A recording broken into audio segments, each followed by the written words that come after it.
Hey everyone, and welcome back. I'm Harshal, and you are tuning in to Decode Healthcare. So, in part 5 of our series, we covered chest tubes and those massive open thoracotomies. But today we're shifting gears completely. We are diving into the fascinating, minimally invasive world of thoracoscopy and video-assisted thoracic surgery, or as literally everyone in the medical field calls it, VATS. We're going to be zeroing in specifically on the CPT code range 32601 to 32674. And we're going to dissect exactly how to read these tricky operative reports. Okay, I want you to just picture this for a second. Imagine a surgeon performing a major, life-saving surgery deep inside a patient's chest cavity. Right? They're dealing with delicate lung tissue, they're navigating around the heart and lymph nodes, all without actually having to crack the patient's ribs wide open. I mean, it honestly sounds a little bit like science fiction, doesn't it? But it's a daily reality in modern medicine. The big question is, how on earth is this actually done physically? And, well, more importantly for us, how do we accurately code these complex procedures without violating the CPT guidelines and making some really costly mistakes? Well, let's break down exactly what VATS is in plain, simple English. So instead of making a massive, traumatic incision all the way across the chest, the surgeon places 2 or maybe 3 tiny plastic tubes. We call these trocars, and they slide them right between the patient's ribs. Then, through these little keyholes, they insert a fiber optic endoscope. You can basically think of it as a super high-definition camera on a stick, along with some really long, very thin surgical instruments. The surgeon then actually performs the entire operation while staring at a big TV monitor, watching the inside of the chest cavity in real time. It is incredibly precise, and it vastly reduces the patient's recovery time. But because it's so unique, it comes with some incredibly strict coding rules that we absolutely have to follow. And that brings us to our absolute first golden rule of pulmonary coding. Let's say a surgeon starts a case with this delicate VATS keyhole approach, but then, suddenly, they run into massive, uncontrollable bleeding. Or maybe they get in there and realize the tumor is just way too big to pull through a tiny keyhole. To save the patient, they have to abandon the VATS approach and open the patient's chest up entirely. So what do you do as a coder? Well, the rule here is fiercely strict. If a VATS procedure fails and converts to an open surgery, you completely drop the VATS code. You literally do not code it. You only code the open thoracotomy procedure. This is a critical unbending guideline, and you absolutely must remember it. All right, moving right along into the actual codes themselves, let's look at the fundamental difference between our 2 main VATS categories. First up, diagnostic VATS, which is represented by code 32601. This basically means the surgeon is just in there looking around. They're inspecting the lungs, assessing damage, or maybe they're grabbing a tiny tissue biopsy to send off to pathology. They are investigating, right? Conversely, surgical VATS, like code 32650, means they are actively fixing a problem. For instance, 32650 is a surgical VATS with pleurodesis. This is a fascinating procedure where they use the camera and instruments to literally puff talc powder or sometimes apply a chemical agent directly over the surface of the lung. This creates an intentional inflammation which causes the lung to scar and stick to the chest wall, and that permanently stops dangerous fluid buildup. So remember, one is just looking, the other is actually fixing. And this brilliantly illustrates our second golden rule of VATS coding. If you look at the strict CPT book guidelines, they state, quote, surgical thoracoscopy always includes diagnostic thoracoscopy, end quote.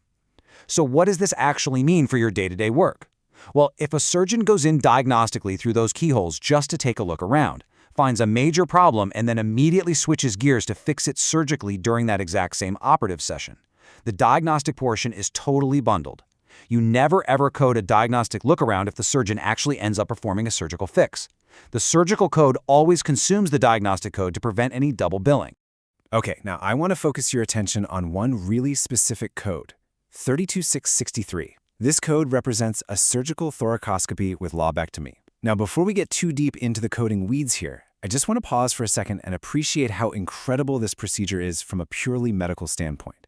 Guys, we're talking about the complete removal of an entire lobe of a human lung, using only those tiny camera keyholes we talked about earlier.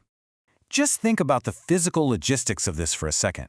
The surgeon uses those long, thin instruments to staple and completely detach a diseased lobe of the lung, which is very often done to remove lung cancer. But here is the massive puzzle. How do you get a giant piece of lung tissue out of a hole that is literally no bigger than a golf ball without spreading cancer cells everywhere? It's crazy. Well, they actually deploy a special plastic endobag inside the chest cavity. It's basically a surgical catch bag. They carefully maneuver the amputated lung lobe into this bag, cinch the top tight, and then forcefully but safely pull the entire bag out through one of those small incisions between the ribs. It's an absolute marvel of modern surgery. So when you see a VATS lobinodectomy detailed with this exact bag retrieval in an operative report, 32663 is your target code. But wait, VATS isn't just restricted to operating on the lungs themselves. If you look at the anatomy of the chest cavity, right in the center, nestled securely between the right and left lungs, is a critical space called the mediastinum. Now, this is some highly congested prime real estate. It houses the heart, the aorta, the pulmonary artery, the thymus gland, and a super complex network of vital lymph nodes. Thoracoscopy is an incredibly valuable tool here because it allows surgeons to access this delicate, highly vascular central area without having to literally split the patient's breastbone in half. So if you're ever reading a report where the surgeon uses the keyhole camera approach to delicately navigate between the lungs and actively cut out a mass, a tumor, or a cyst directly from this central mediastinal space, well then we looked at code 32662. Honestly, it's just a huge reminder of how vital it is to read the operative report closely. You always have to ask yourself, are they operating on the lung tissue itself? Are they working on the pleural lining around the lung? Or are they deep in the center in that mediastinal space? Because that specific anatomical location strictly dictates the code you choose.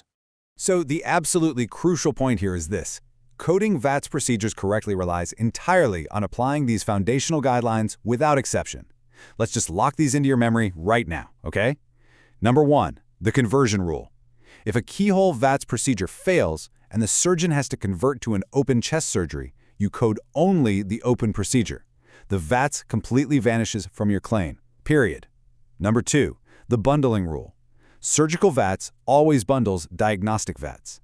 If they fix a problem, you do not get to bill for the time they spent looking around first. Honestly, I'd highly recommend keeping these 2 rules pasted right to the edge of your monitor.